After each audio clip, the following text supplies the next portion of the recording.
Hello, Matthews, Gatos here. In this lesson, we're going to do section 7.3, which is solving exponential equations. But before we do that, let's review 7.2. So in this question here, I have a function and I'm transforming it. I want to find the intercepts, the asymptote, domain, and range of the transformed function. Okay, so let's start with y-intercept. To find a y-intercept, all I have to do is let x be 0 and solve for y. So what I can do is just put that whole equation with x replaced as 0 into my calculator and find out what y is. So you can see the y-intercept right there is a number just above -3. To find the x-intercept, I let y be 0 and I solve for x. So in doing this, I am going to use method number 2, which is y1, left side and y1, right side and y2, find out where they intersect. So I can do that, and I can get my x-intercept here at about -5.4 and 0. Okay, let's look at asymptotes. So a normal function y equal 4 to the x has an asymptote at y equal to 0. But my transformed function has been moved down 3 units. So that means the horizontal asymptote will also move down 3 units. Let's just jump ahead to range here. Normally the range is y greater than 0, but because the graph has been moved down 3 units, so has the range. So the range is greater than -3, but still an element of the reals. Now both the original graph and the transformed graph have the same domain because domain is based on, am I dividing by 0? Am I square rooting a negative? Am I logging a negative? None of those is true, so the domain is that x is an element of the reals. Okay, this next review question was a diploma question. So we have the graph of 3 to the x plus 2 minus 4. We have a bunch of characteristics of that base graph. Now, when that graph has been vertically stretched by a factor of a, where a is greater than 1, the reason that that's important is that tells you there's no reflection. So it's a positive number. Which characteristics from the above will remain the same? Well, we have to think about what we know a vertical stretch is. A vertical stretch is anything that impacts a vertical quantity. In other words, anything to do with y. So to figure this out, I just get rid of anything that has to do with y because that will be impacted. Whatever's left won't be. So let's go through this. Domain has to do with x, so that will not be impacted. Range has to do with y, so that will be affected. X-intercept doesn't have to do with y because the coordinates of an x-intercept are x and 0. And if I stretch 0, it stays at 0. Y-intercept, that'll be affected because that has to do with y. And so does the equation of the asymptote because exponential graphs have horizontal asymptotes. So options number 1 and 3 would be the answer. Those are the ones that would not be affected. Okay, so section 7.3, all about exponential equations. We're going to start first with some word problems, which we started in section 7.1, and then we'll move on to exponential equations and review all the laws of exponents. So just to review with you here, the equation that is on your formula sheet, y equals a times b to the t over p. So let's just go over each one of those parameters. So the y value here is the amount at any time, or sometimes we are wanting to find the final amount. A is the initial amount or the y-intercept. So it's or the y-intercept. B is your base or your multiplication factor. T and P both have to do with time. T is your time. P is the time it takes to go through one multiplication factor or one cycle. These values here have to have the same units.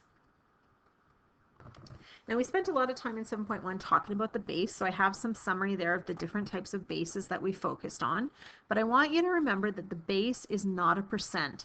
So anytime we're dealing with percentages, we must change those to decimals. Okay, so I just want to do 3 word problems with you. So the first one here, we have a bacterial culture that starts, there's my initial value, at 1,000. it takes 40 minutes to double. So I'm doubling. And how long does it take me to double? It takes me 40 minutes. So my period is 40. To the nearest minute, the number of minutes it would take, so we don't know what the minutes are, for the population to reach 600,000. Okay, so let's put this into our equation. I have y, 600,000, equals a, 1,000, times b, which is 2, to the t we don't know, divided by 40 for p. So this here, I can put the left side in y1, the right side in y2, so this is method number 1, the intersection method.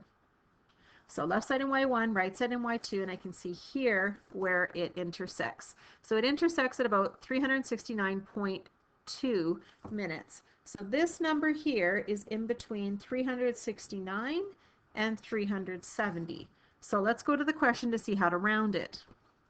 It says to the nearest minute. So I want to round to the nearest minute. So is it closer to 369 or is it closer to 370? Well, this number is closer to 369. So that would be my final answer. Okay, and this next one here. We have an investment of $1,000 earning an interest rate at 6% per A.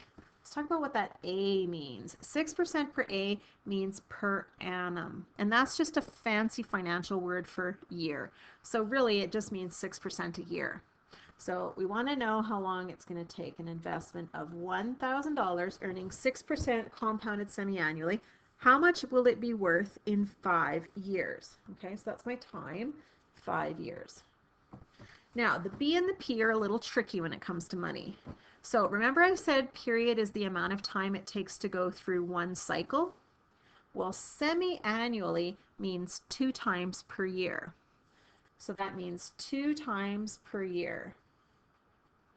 I want to know how long it takes to go through one cycle. So that's 2 cycles in 1 year. So if I have 2 cycles in 1 year, 1 cycle will be in half of a year. Let me just say that again.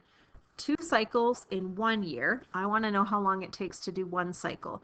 Well, if it takes 2 in 1 year, 1 cycle is in half a year. So a half a year and another half a year, those are my 2 cycles. So the period is 0.5 years. Now my base is always in terms of the period. So since the period is half a year, the base or the growth has to be for half a year. Well, this 6% is compounded semi-annually, which means twice a year. So the base is not 6% or 106% because it's all of the original plus the extra. Because if it were, and I'm getting paid it 2 times a year, 6% and 6% adds up to 12%. So it's not that. So I have 2 different pay periods that have to add up to 6. That means it's 3% and 3%. So my base is growing at 3% per period of half of a year. So my base is 100% plus the extra 3%. My base is 103%, or as a decimal, 1.03. So again, your base is per period, and the period here is half a year. So half of the year I get 3%, the other half I get 3%, for a total of 6% over the whole year. And I'm trying to figure out what y is. So in my equation, y equals a times b to the t over p. Now I'm not going to put that in the y equals part of my calculator because I don't have an x value. I'm just going to plug that into the calculator as it is to get what my answer is. So plugging it in there, remembering it's money, so I round that to the nearest hundredth. So your investment after 5 years will be worth $1,343.92. Okay, our last word problem is going to take this scenario, but this time we're going to solve for time. So in this one here, we still have the investment of $1,000, 6% per year compounded semi-annually, so the period is still 0.5, the base is still 1.03, and I want to know how many full years it will take for the investment to double. So if it was worth $1,000, doubled would be $2,000. So let's put this into our equation.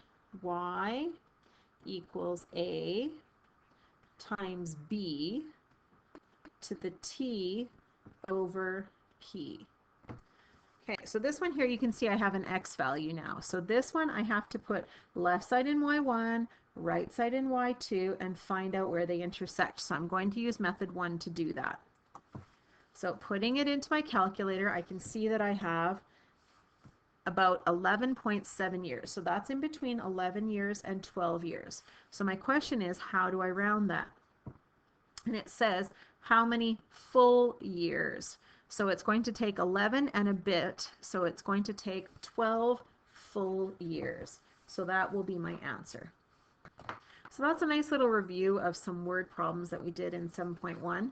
Let's move on to laws of exponents. So the last time we saw these was in 10C. So I just want to go through and review the different laws of exponents. So the first thing is, not necessarily a law, but something important that you need to know, the invisible exponent. So if you have a variable that has no exponent, I want you to know there's an invisible one there, and that's useful when we combine all the other laws. Product rule. Product rule is to multiply powers with the same base, so you keep the base the same and add. The way that I remember that is product is multiplying, and multiplying makes things bigger, so does adding. So that's how I remember that it's adding. Quotient rule. Well, quotient is based on division, and quotient or division makes things smaller. So that's why it would be subtract. So quotient rule, dividing powers with the same base, keep the base the same, subtract the exponents. Okay, power rule. If you have a power raised to an exponent, you multiply the exponents. Power of product rule, you just distribute the exponent into the product. Same thing with quotient, power of quotient rule, you distribute the exponent to both parts of the quotient. Integral exponent. So all of our final answers should be with positive exponents. You can't keep a negative exponent in your final answer. So what I want you guys to remember in math and in life, stay positive. Final answer, always positive. So if I have a negative exponent, to make it positive, I flip my base and raise it to the positive exponent. Rational exponent, that just means fraction. If I have x to the m over m, m is the power that I'm raising it to. N is the root. So you can see I'm taking the nth root. Zero exponent. Any base raised to the 0 has a value of 1. Okay, so let's put those laws of exponents together in some simplifying. So I want to write the expression with the lowest whole number base possible. So looking at 4 and 8, I know that those are both powers of 2. What I mean by that is they can be both written as 2 to some exponent. So 4 and 8 can be written as powers of 2. So 2 to the exponent of 2 is 4, and 2 to the exponent of 3 is 8. So I'm going to rewrite that. Instead of 4 to the x plus 3, I'll write it as 2 squared to the x plus 3. Instead of 8 to the 5x, I'll write that as 2 cubed to the 5x. So now I'm just going to multiply my exponents. So 2 times x, 2 times 3. 3 times 5x, and then I'll keep the base the same and add my exponents. So 2x plus 15x, and then add on 6. So that would be my final answer. Now the nice thing about these questions is you can always check it in the calculator. If I put this one into y1 and this one into y2, I can check in the table, because the check always happens in the table, to see if they're equal. So left side in y1, right side in y2, you can see in the table they are equal, so I know I've done that correctly. Let's try another one. So again, I want to write this as an expression with the lowest whole number base. So instead of writing it as 1 over 64, I'm going to use that negative exponent rule. So it works both ways. So if I have a fraction, I can flip the fraction and raise it to the negative exponent, because I want a whole number base. So 64 is a power of 2. So 2 to what exponent gives me 64? Well, 2 to the 6. So I can replace 64 with 2 exponent 6 to the negative 5x. and then I would get 2 to the 6 times negative 5x is negative 30x. Now my students often ask me, Ms. Gatos, isn't that a negative exponent? Because it's a negative 30x. Can't we simplify that further? And the answer to that is no. This already is simplified. And the reason is because negative 30x is not considered a negative exponent because there's a variable there. It's tied to that. So this is negative 30 times by x. Now this whole thing is only negative for some values of x, not for all values of x. If I have any positive value of x, then yes, that exponent is negative. But if x is a negative number, that exponent is positive. So when you have something tied to a variable like that, this would be considered simplified. Now that being said, if my final answer was this, that is not simplified, okay, because I have a negative exponent. But if I throw on a variable in there, then I know that that is in lowest terms. So when you have a variable, you don't have to worry about that. So again, I can check this, put this into y1, put this side into y2, and the check always happens in the table. So I've done that, and you can see that I'm correct. Okay, I just want to try one more before we move on to equations, something like this. So again, I want it as the lowest whole number base possible. So the lowest whole number base. So 9 and 81 can both be written as powers of 3. So that's what I'm going to do, powers of 3. So 9 is 3 to the exponent of 2. 81 is 3 to the exponent of 4. So I'm going to replace each of those. So instead of 9, I'll have 3 squared. Instead of 81, I'll have 3 exponent 4. And then I'll just simplify this. So multiplying the exponents, I have 3 to the 2 times 2x, 2 times 5, over 3, distribute the 4 now, 4 times 4x, and 4 times negative 4. So this is now quotient law. So I'm going to keep my base and subtract my exponents. So I have 4x plus 10, and I'm going to subtract 16x and subtract negative 16. So I just want to simplify that all together. 4x take away 16x is negative 12x, and 10 take away negative 16 is positive 26. So again, just because I have a negative there doesn't mean that that's a negative exponent because it's tied to x. So I think that's my answer, but I always like to check. Big fan of the check. The check always happens in the table. y1, y2, check in the table to see if they are equal. They are equal, so I know I'm okay.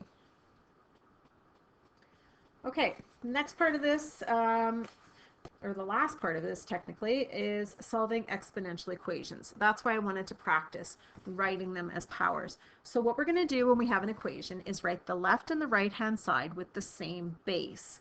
Now if the bases are the same and it's an equation, it's balanced on both sides, the exponents must be the same as well. In other words, if I have b to the n equals b to the m, then the only way that's true is if n equals m. Okay, so what I want you guys to do in this case is I want you to do what many wedding DJs do, and that is to drop the bass. Get it? Drop the bass. Thought that was pretty good. So we're going to drop the bass, and n equals m. Okay, let's try an example here. So write both sides with the same base. So I'm going to write both sides with a 3. Well, this side's already 3, so I can leave it. I can write 9 as a power of 3 because I know that 9 is the same as 3 squared. So I'll have 3 squared to the x plus 4. So 3 to the 5x equals 3 to the, distribute the 2, 2x plus 8. Okay, so now we make like a wedding DJ, or really any DJ, and drop the bass. So dropping the bass, I get 5x equals 2x plus 8. So I will subtract 2x from both sides, and then I will divide both sides by 3. So I get 8 over 3. Again, you can always check. So what I'm going to do is I'm going to check by putting left side in y1, right side in y2. And remember, the check always happens in the table. I'm going to start my table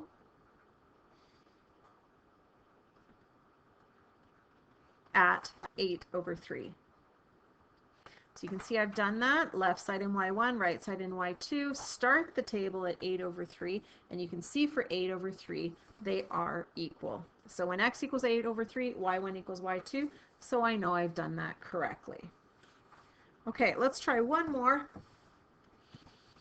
So algebraically determine the solutions. So I always want a whole number base. So the first thing I'm going to do is rewrite this. Instead of 1/32, 32 to the -1. So remember that negative integral zero theorem, or sorry, the negative exponent theorem can work both ways. So this is really 4 to the 3x equals 32 to the -x plus 5, just distributing that -1 in. So these are both powers of 2. So I'm going to write each one as a power of 2. So 4 is the same as 2 squared. 32 is the same as 2 exponent 5. So this is 2 squared to the 3x, 2 exponent 5 to the -x plus 5. So 2 to the 6x equals 2 to the -5x plus 25. Okay, again, you make like a DJ and drop the base, and I get 6x is -5x plus 25. Add 5x to both sides, divide both sides by 11.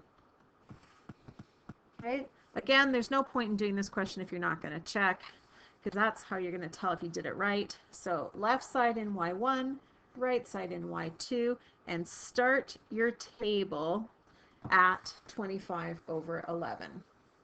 So you can see I've done that. Left side in y1, right side in y2. Start my table at 25/11, and you can see they're equal for that particular value, so I know I've done it correctly. So to summarize the lesson here, y equals a times b to the t over p, that's found on your formula sheet, can be used to solve a variety of exponential word problems. Remember that your units of time must be the same, and your base is obviously tied to the period. Exponential equations, we're going to write both sides with the same base, drop the base, and solve for the exponents. Speaking of exponents, I'm wondering, when did they quit being ponents? Because they're exponents.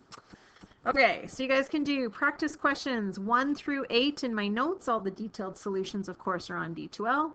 And when you're done that, move on to your textbook questions as well.